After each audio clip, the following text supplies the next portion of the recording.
नमस्कार. गेला रेस्ट पिरियडचा डाळिंबाच्या रेस्ट पिरियडचा आपण गेला व्हिडिओ केला होता बेडवरती कटर मारण्याचा. कटर मारल्यानंतर आपल्याला बेड फोडायचे. ते आपण कशा पद्धतीने ट्रॅक्टरच्या पद्धतीने फोडतोय ते तुम्हाला दाखवतो.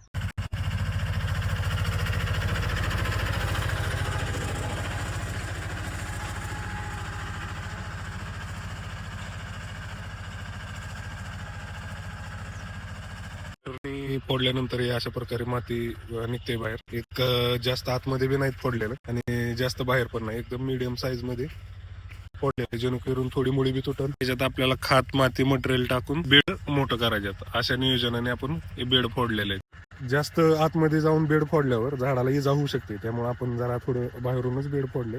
आपला उद्देश काय की खात माती मात्याड झाला पाहिजे, खात आणि मटेरियल. आणि दुसरी गोष्ट आपल्याला आता एक बेडवर जास्त चढवून घ्यायच्यात, म्हणजे मोठं बेड करायचं त्यासाठी. बाकी काय नाही. धन्यवाद.